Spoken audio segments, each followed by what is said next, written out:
When Bilbo opened his eyes, he wondered if he had, for it was just as dark as with them shut. No one was anywhere near him. Just imagine his fright. He could hear nothing, see nothing, and he could feel nothing except the stone of the floor. Very slowly, he got up and groped about on all fours till he touched the wall of the tunnel. But neither up nor down it could he find anything. Nothing at all. No sign of goblins, no sign of dwarves. His head was swimming, and he was far from certain even of the direction they had been going in when he'd had his fall. He guessed as well as he could and crawled along for a good way, till suddenly his hand met what felt like a tiny ring of cold metal lying on the floor of the tunnel. It was a turning point in his career, but he did not know it. He put the ring in his pocket almost without thinking. Certainly it did not seem of any particular use at the moment.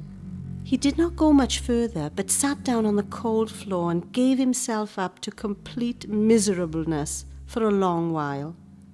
He thought of himself frying bacon and eggs in his own kitchen at home, for he could feel inside that it was high time for some meal or other, but that only made him miserabler.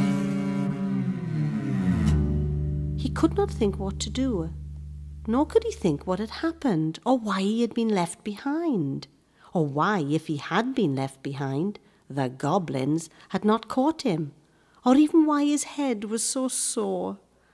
The truth was, he had been lying quiet, out of sight and out of mind, in a very dark corner for a long while. After some time he felt for his pipe. It was not broken, and that was something. He felt for his pouch, and there was some tobacco in it, and that was something more. Then he felt for matches, and he could not find any at all, and that shattered his hopes completely. Just as well for him, as he agreed when he came to his senses. Goodness knows what the striking of matches and the smell of tobacco would have brought on him out of the dark holes in that horrible place. Still, at the moment, he felt very crushed. But in slapping all his pockets and feeling all round himself for matches, his hand came on the hilt of his little sword, the little dagger that he got from the trolls and that he had quite forgotten. Nor, fortunately, had the goblins noticed it, as he wore it inside his breeches. Now he drew it out. It shone pale and dim before his eyes. So it is an elvish blade too, and goblins are not very near, and yet not far enough. But somehow he was comforted. It was rather splendid to be wearing a blade made in Gondolin for the goblin wars of which so many songs had sung. He also had noticed that such weapons made a great impression on goblins that came upon them suddenly. Go back? He thought. No good at all. Go sideways? Impossible. Go forward? Only one thing to do. On we go. So up he got and trotted along with his little sword held in front of him, and one hand feeling the wall, and his heart all of a patter and a pitter.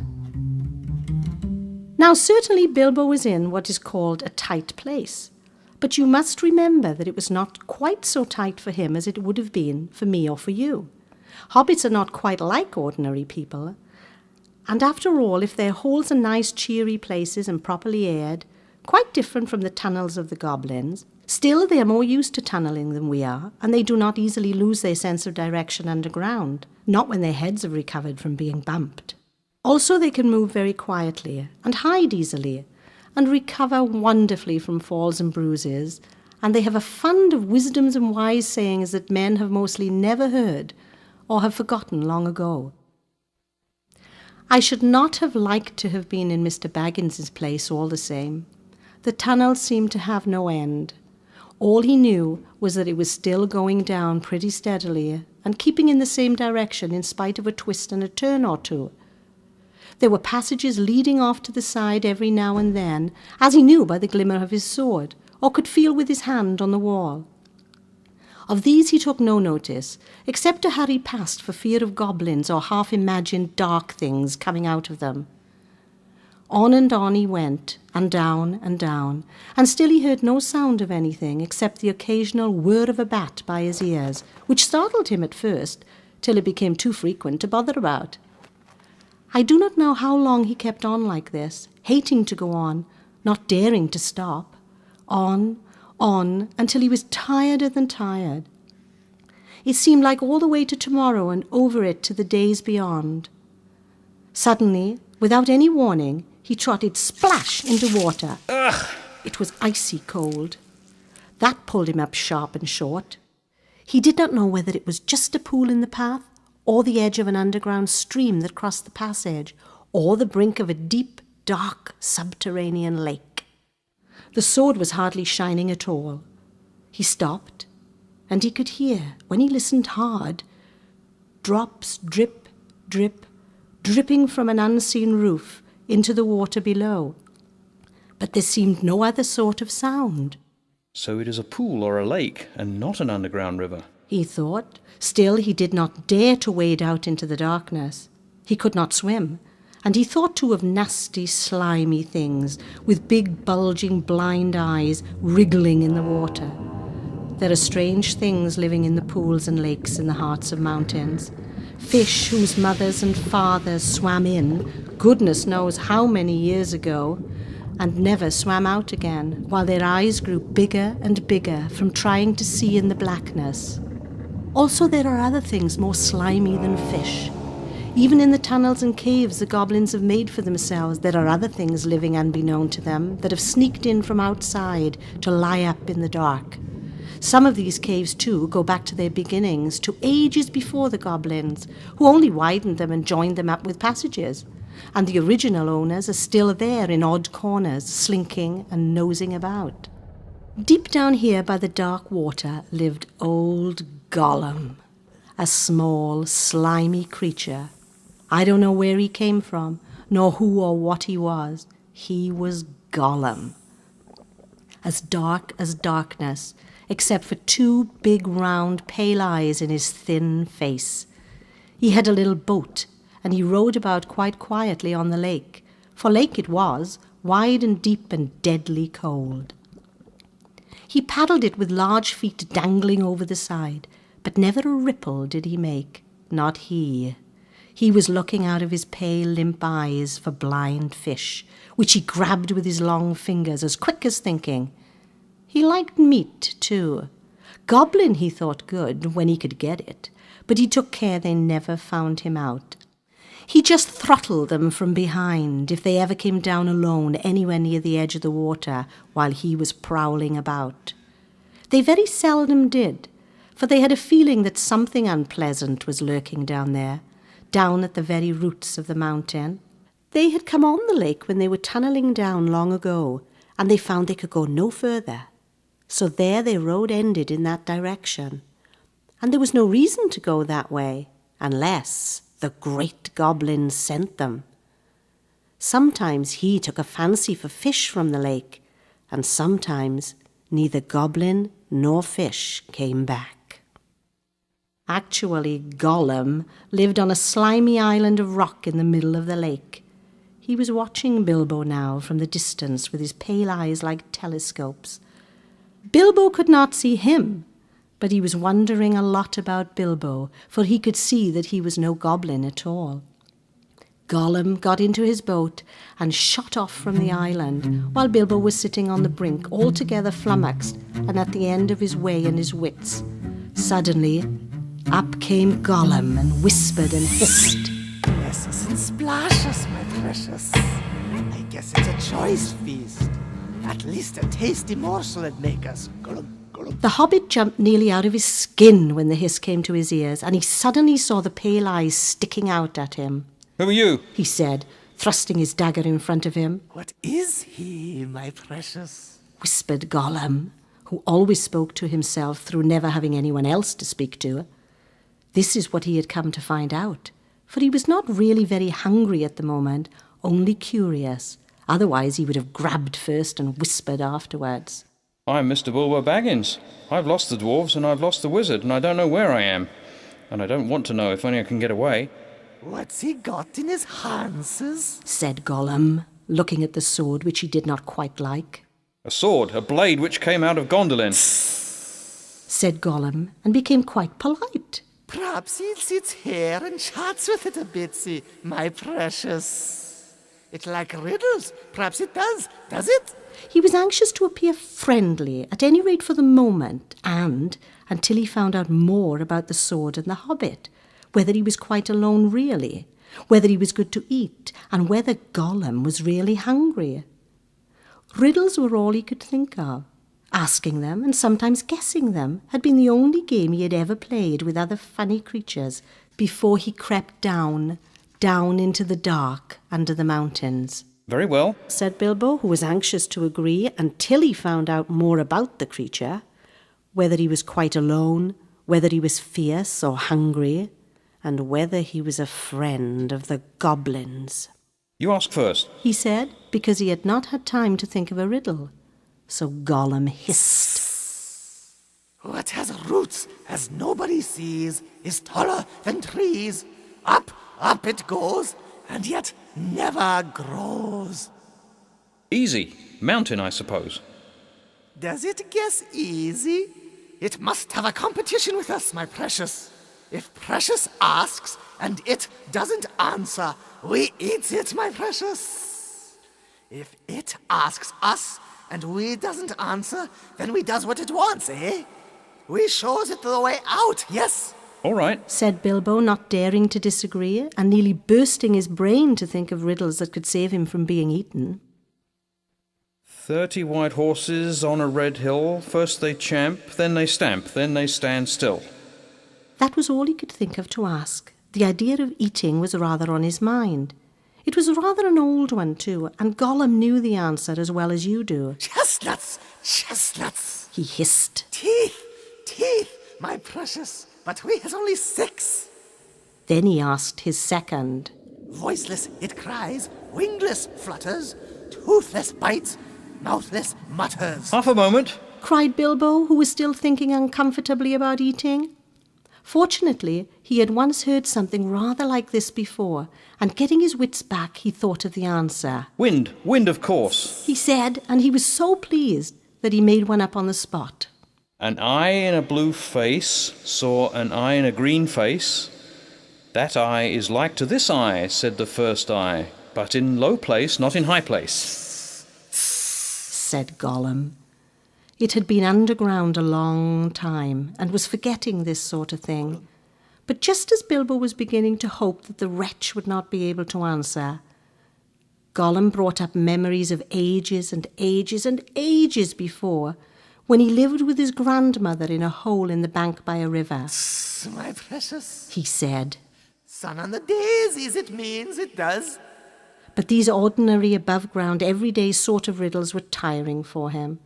Also, they reminded him of days when he had been less lonely and sneaky and nasty, and that put him out of temper. What is more, they made him hungry. So this time he tried something a bit more difficult and more unpleasant. It cannot be seen, cannot be felt, cannot be heard, cannot be smelt. It lies behind stars and under hills, and empty holes it fills. It comes first and follows after, ends life, kills laughter. Unfortunately for Gollum, Bilbo had heard that sort of thing before, and the answer was all round him anyway. Dark. He said without even scratching his head or putting on his thinking cap. A box without hinges, key or lid, yet golden treasure inside is hid. He asked to gain time until he could think of a really hard one. This he thought a dreadfully easy chestnut, though he had not asked it in the usual words. But it proved a nasty poser for Gollum. He hissed to himself, and he did not answer. He whispered and spluttered.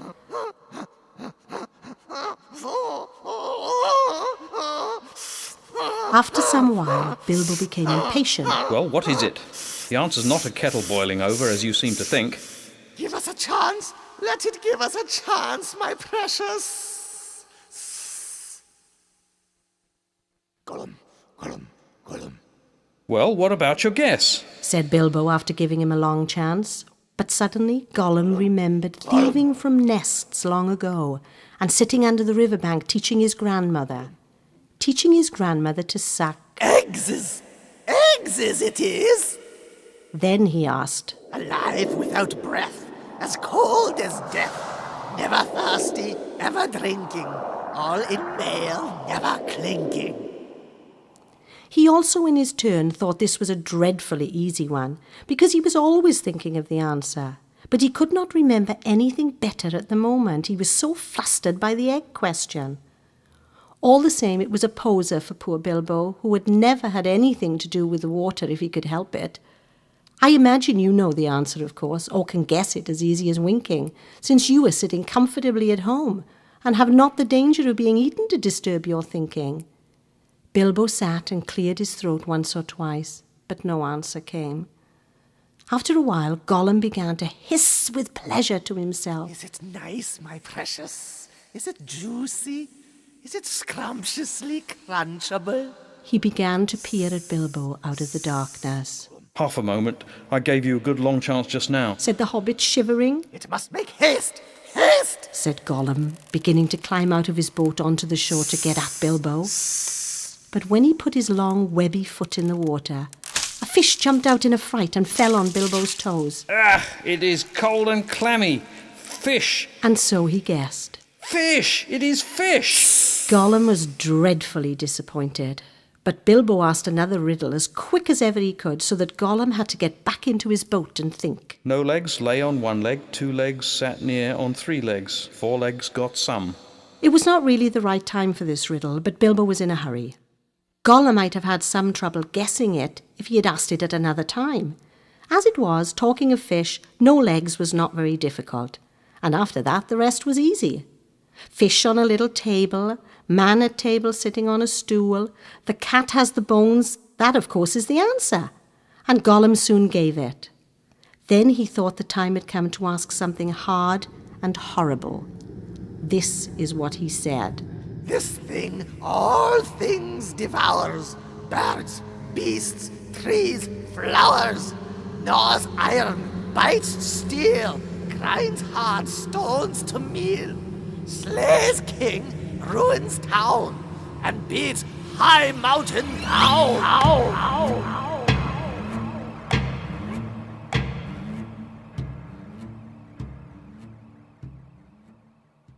Poor Bilbo sat in the dark thinking of all the horrible names of all the giants and ogres he had ever heard told of in tales, but not one of them had done all these things. He had a feeling that the answer was quite different and that he ought to know it, but he could not think of it. He began to get frightened, and that is bad for thinking. Gollum began to get out of his boat.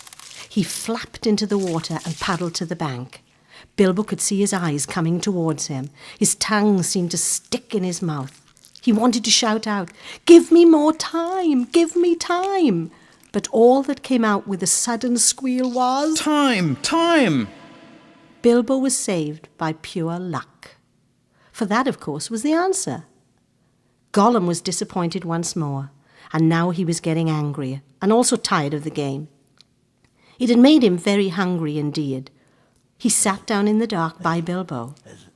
That made the hobbit most dreadfully uncomfortable and scattered his wits. It's got to ask us a question, my precious. Yes, yes, yes. Just one more question to guess. Yes, yes. But Bilbo simply could not think of any question with that nasty, wet, cold thing sitting next to him and pawing and poking him. He scratched himself. He pinched himself. Still, he could not think of anything. Ask us! Ask us! Said Gollum. Bilbo pinched himself and slapped himself. He gripped on his little sword. He even felt in his pocket with his other hand. There he found the ring he had picked up in the passage and forgotten about. What have I got in my pocket? He said aloud. He was talking to himself, but Gollum thought it was a riddle, and he was frightfully upset. Not fair! Not fair!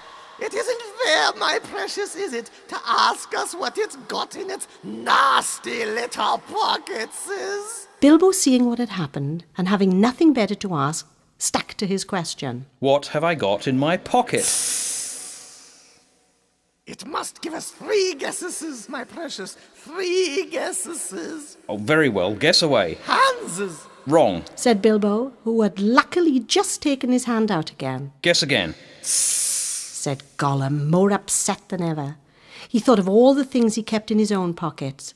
Fish bones, goblin's teeth, wet shells, a bit of bat wing, a sharp stone to sharpen his fangs on, and other nasty things.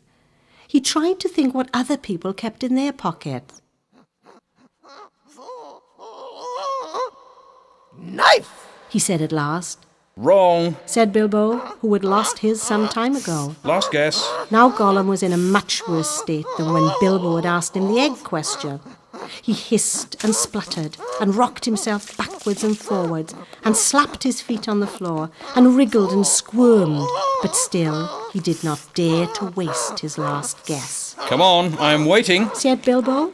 He tried to sound bold and cheerful, but he did not feel at all sure how the game was going to end, whether Gollum guessed right or not. Time's up. He said. String or nothing! Shrieked Gollum, which was not quite fair, working in 2 guesses at once. Both wrong. Cried Bilbo, very much relieved, and he jumped at once to his feet, put his back to the nearest wall, and held out his little sword. He knew, of course, that the riddle game was sacred and of immense antiquity, and even wicked creatures were afraid to cheat when they played at it. But he felt he could not trust this slimy thing to keep any promise at a pinch. Any excuse would do for him to slide out of it.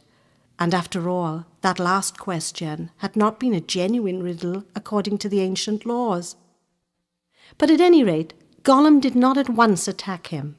He could see the sword in Bilbo's hand. He sat still, shivering and whispering. At last Bilbo could wait no longer. Well, what about your promise? I want to go. You must show me the way. Did we say so, precious? Show the nasty little Baggins the way out, yes, yes. But what has it got in its pockets, eh? Not string, precious, but not nothing. Oh no, Gollum. Never you mind. A promise is a promise. Cross it is, impatient, precious. But it must wait. Yes, yes, it must. We can't go up the tunnel so hasty.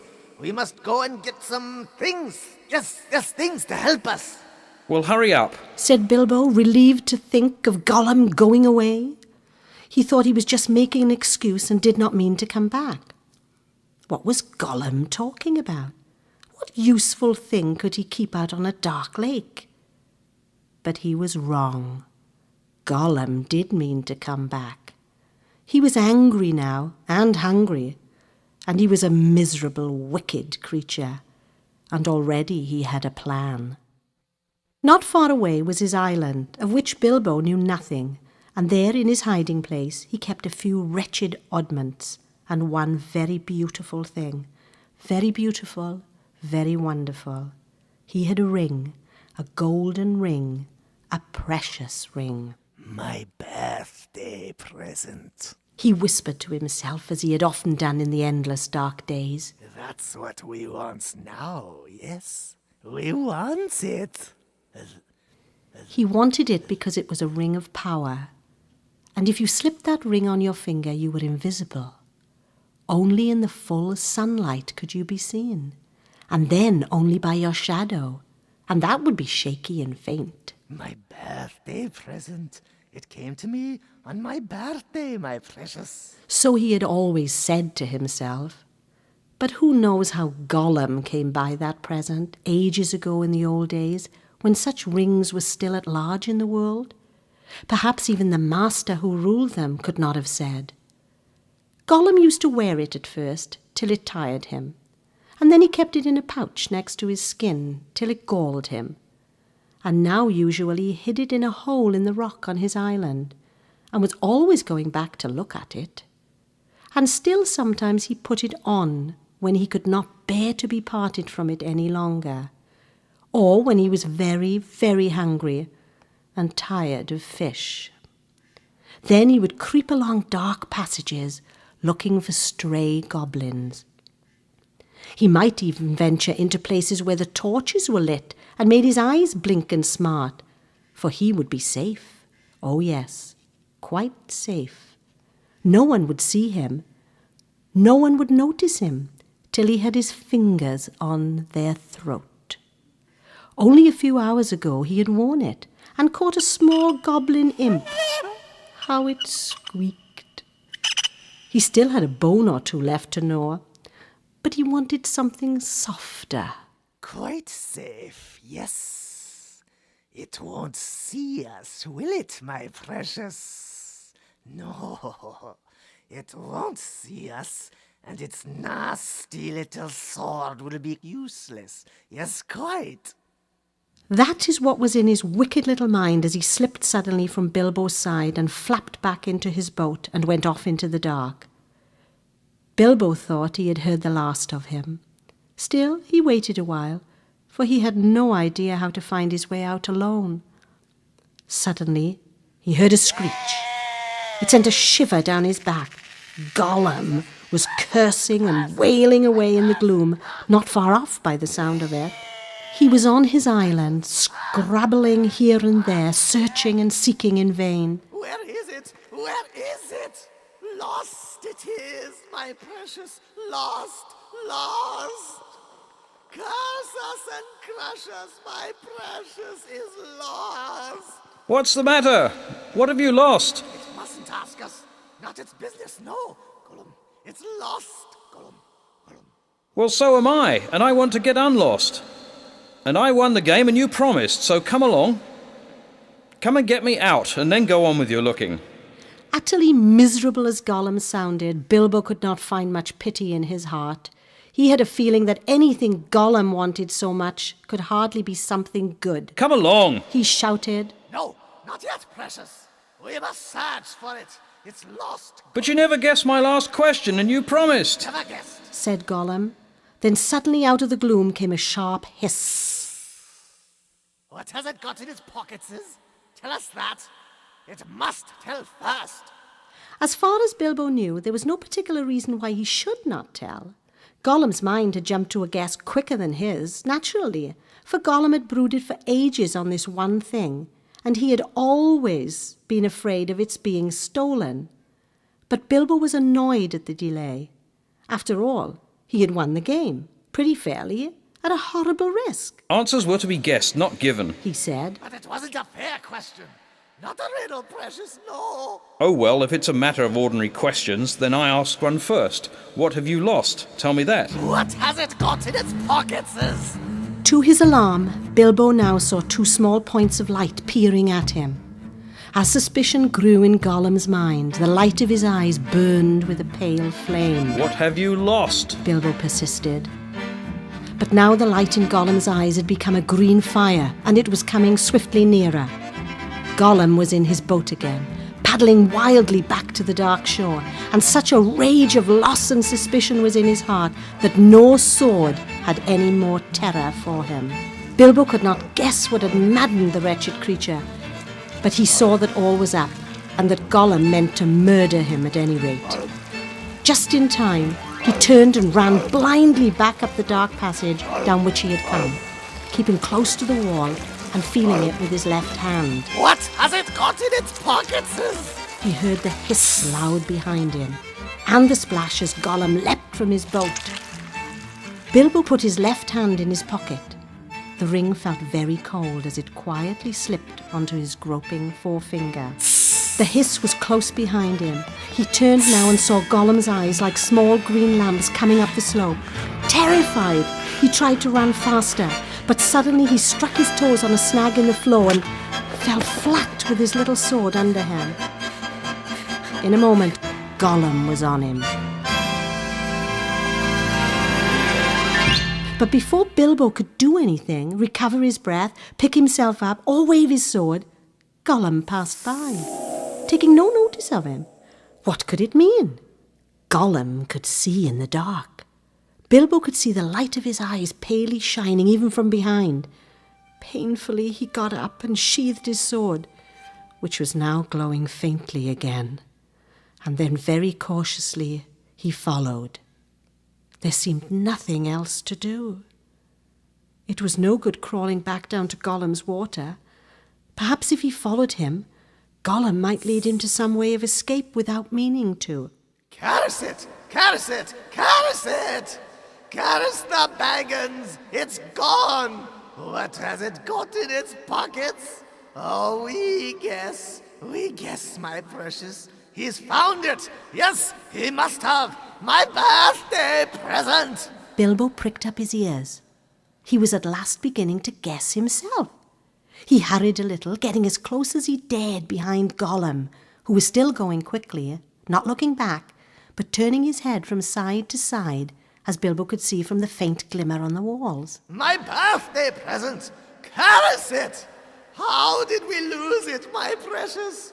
Yes, that's it. When we came this way last, when we twisted that nasty young squeaker. That's it. Curse it! It slipped from us after all these ages and ages. It's gone. Suddenly, Gollum sat down and began to weep. It's gone. Bilbo halted and flattened himself against the tunnel wall. Gollum stopped weeping and began to talk.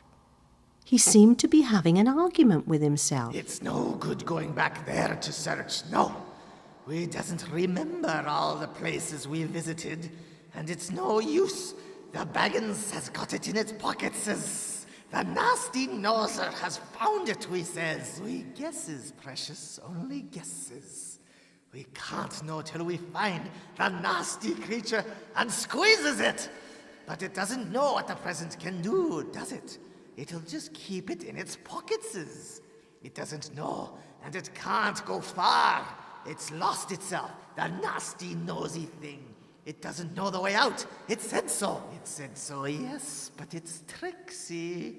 It doesn't say what it means. It won't say what it's got in its pockets. It knows. It knows a way in. It must know a way out. Yes, it's off to the back door. To the back door, that's it. The goblins will catch it then. It can't get out that way, precious. Gollum, goblins. Yes, but if it's got the present, our precious present, then goblins will get it, Gollum. They'll find it. They'll find out what it does. We shan't ever be safe again. Never, Gollum. One of the goblins will put it on, and then no one will see him. He'll be there, but not seen. Not even our clever eyes will notice him. And he'll come creepsy and tricksy and catch us. Gollum, Gollum, Gollum, Gollum. Then let's stop talking, precious, and make haste. If the Baggins has gone that way, we must go quick and see. Go, not far now. Make haste. With a spring, Gollum got up and started shambling off at a great pace. Bilbo hurried after him, still cautiously, though his chief fear now was of tripping on another snag and falling with a noise. His head was in a whirl of hope and wonder. It seemed that the ring he had was a magic ring. It made you invisible. He had heard of such things, of course, in old tales, but it was hard to believe that he really had found one, by accident.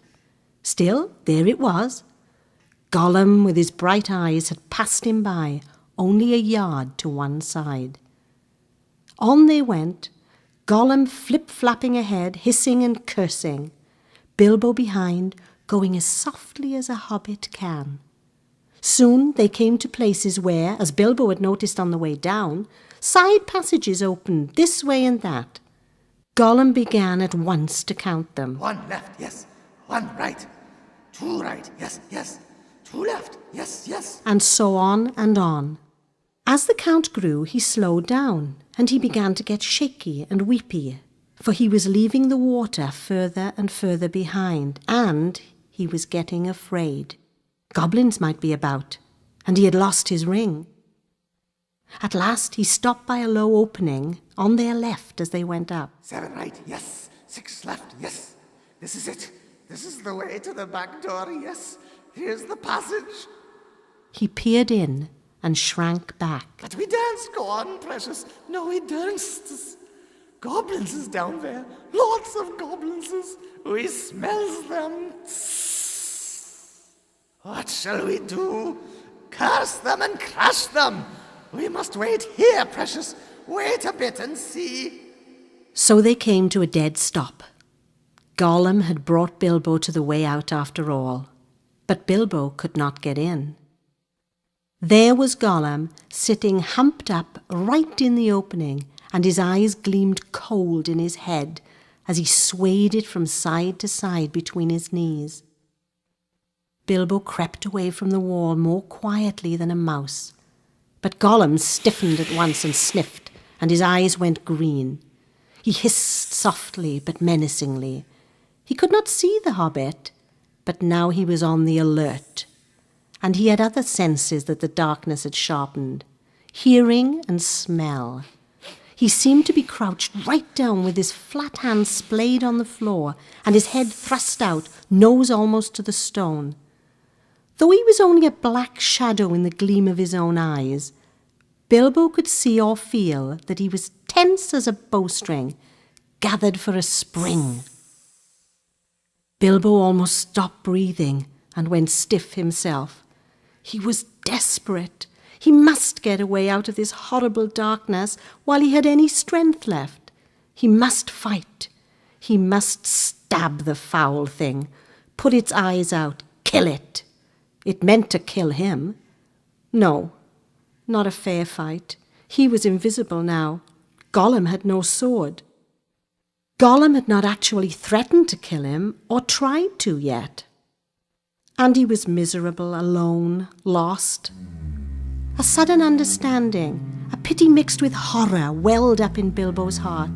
A glimpse of endless, unmarked days without light or hope of betterment, hard stone, cold fish, sneaking and whispering. All these thoughts passed in a flash of a second. He trembled. And then quite suddenly, in another flash, as if lifted by a new strength and resolve, he leaped. Straight over Gollum's head he jumped, 7 feet forward and 3 in the air. Indeed, had he known it, he only just missed cracking his skull on the low arch of the passage. Gollum threw himself backwards and grabbed as the hobbit flew over him, but too late. His hand snapped on thin air, and Bilbo, falling fair on his sturdy feet, sped off down the new tunnel. He did not turn to see what Gollum was doing. There was a hissing and cursing, almost at his heels at first, and then it stopped. All at once there came a blood-curdling shriek, filled with hatred and despair.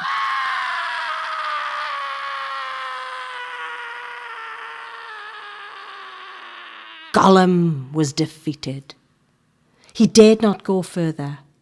He had lost his prey, and lost, too, the only thing he had ever cared for, his precious. The cry brought Bilbo's heart to his mouth, but still he held on. Now, faint as an echo, but menacing, the voice came behind.